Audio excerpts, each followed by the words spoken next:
नमस्कार दोस्तों, मेरे YouTube चैनल में आपका स्वागत है। दोस्तों, आज की क्लास में हम संगीत से संबंधित कुछ महत्वपूर्ण प्रश्न लेकर आए हैं, जिसे आप ध्यानपूर्वक देखिएगा, सुनिएगा, समझिएगा। अगर मेरा वीडियो पसंद आए तो मेरे चैनल को लाइक, शेयर और सब्सक्राइब करना बिल्कुल ना भूलिएगा। तो चलते हैं प्रश्न की ओर कि कौन सा राग औडो जाति का है। तो भूपाली राग क्या है? भूपाली राग औडो जाति का है। अगला प्रश्न है कि किस जाति के राग में 7 स्वर होते हैं। तो संपूर्ण जाति के राग में कितने स्वर होते हैं? 7 स्वर होते हैं। अगला प्रश्न है कि किस राग में मध्यम तीव्र होता है। तो यमन राग में क्या होता है? मध्यम तीव्र होता है। अगला प्रश्न है कि किस राग में गांधार और निषाद कोमल है, यानी ग और नी दोनों कोमल होता है। तो वो है काफी। अगला प्रश्न है कि किस राग में गंधार, धैवट और निषाद कोमल है। तो इसका उत्तर होगा आसावरी में ग, ध, नी कोमल होता है। अगला प्रश्न है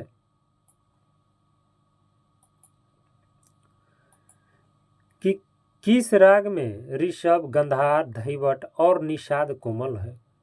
तो इसका उत्तर होगा भैरवी। कौन सी राग है? तो भैरवी राग है। अगला प्रश्न है कि किस राग को ऋतु राग कहा गया है। तो बहार राग को ऋतु राग कहा गया। किसको कहा गया है? बहार राग को। अगला प्रश्न है कि किस राग में शुद्ध और कोमल गंधार प्रयुक्त होते हैं। तो जयजयवंती राग में शुद्ध और कोमल ग, शुद्ध और कोमल ग जो प्रयुक्त होता है किसमें होता है? तो जयजयवंती में होता है। अगला प्रश्न है कि किस राग में गंधार और निषाद स्वर वर्जित होते हैं, यानी ग और नी दोनों वर्जित किसमें होता है? तो दुर्गा में, राग दुर्गा में ग और नी दोनों वर्जित होता है। अगला प्रश्न है कि किस राग के आरोह में गंधार और धैवट वर्जित है। तो देश राग में। किसमें? देश राग में। अगला प्रश्न है कि राग मालकौस का आरोह कौन सा है।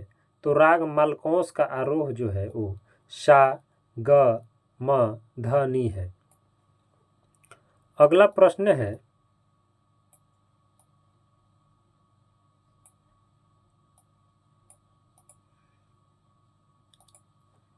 कि किस राग जोड़ी का आरोह समान है।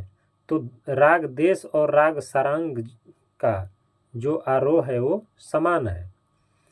अगला प्रश्न है कि कौन षणज मध्यम भाव है। तो षणज मध्यम भाव जो है वो सा और म है।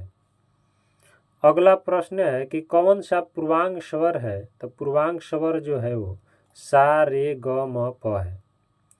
अगला प्रश्न है कि कौन सा उत्तरांग राग है। तो उत्तरांग राग जो है वो अड़ाना है। कौन है? कि अलंकार का स्वरूप कौन है।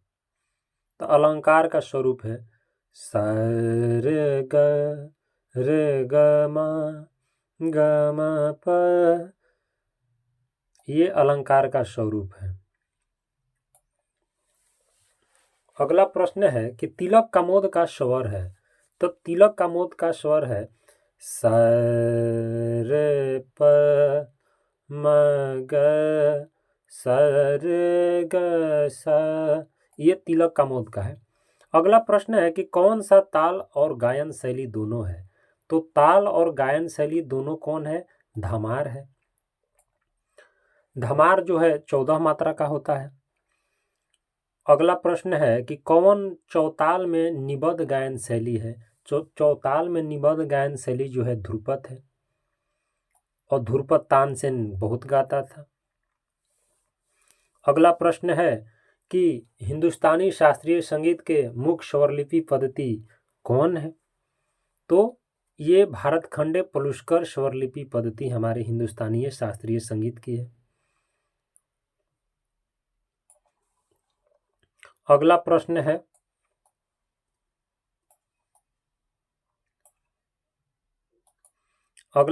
है कि नाद के कितने गुण हैं। तो नाद के 3 गुण हैं। कितने हैं? 3 हैं। पहला ऊंचा नीचा, और जाति, तारता, तीव्रता और जाति या गुण। अगला प्रश्न है कि संगीत वाद्यों को कितने वर्गीकरण है, या हम कह सकते हैं कि कितने वर्गीकरण में है, तो 4 वाद्य 4 वर्गीकरण में है। पहला जो है वो मान लो कि वायु वाला है, वायु है, मतलब वायु से बजने वाली जितनी वाद्य हैं वो हो गए, जैसे शंख हो गया, मुरली हो गया।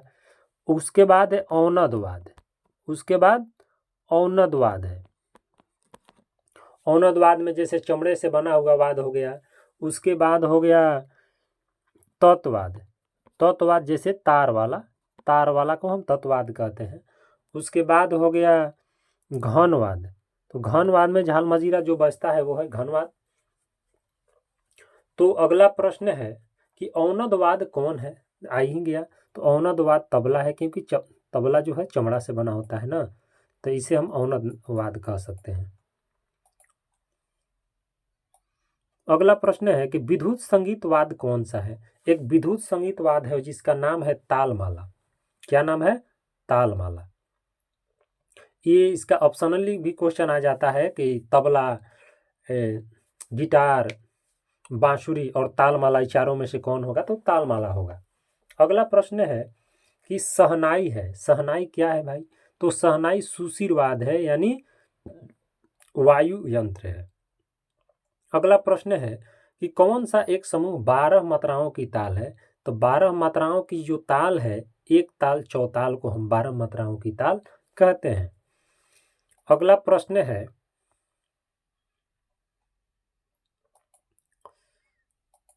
कि कौन सा ताल समूह ख्याल अंक का है। तो ख्याल अंक का ताल समूह जो है 3 ताल तिलबाड़ा है। 3 ताल का है, धा धिन धिन, धा धा धिन धिन, धा धा तिन तिन, ता ता धिन धिन, धा। ये क्या है? तो 3 ताल की है। अगला प्रश्न है कि सम दिखाया जाता है, तो सम किसमें दिखा है? तो पहली मात्रा पर सम कभी भी दिखाया जाता है। अगला प्रश्न है कि आवर्तन ताल के मात्राओं का चक्र होता है, यानी संपूर्ण आवर्तन ताल के संपूर्ण मात्राओं का एक चक्र होता है। अगला प्रश्न है कि सप्तक में स्वर होते हैं। तो सप्तक में 7 स्वर होते हैं। कितने होते हैं? 7 स्वर होते हैं। अगर इसको कुल स्वरों की बात करें तो कुल स्वर 12 होते हैं, जिसमें 7 शुद्ध स्वर होते हैं और 5 विकृत स्वर होते हैं। उसमें से 4 कोमल होंगे और 1 तीव्र होगा। अगला प्रश्न है कि किस ताल में सम पर खाली प्रयुक्त होता है। तो रूपक ताल एक ऐसी ताल है जिस पर सम पर खाली होता है। तो दोस्तों, आज की क्लास हम इतना ही प्रश्न से समाप्त करते हैं। धन्यवाद।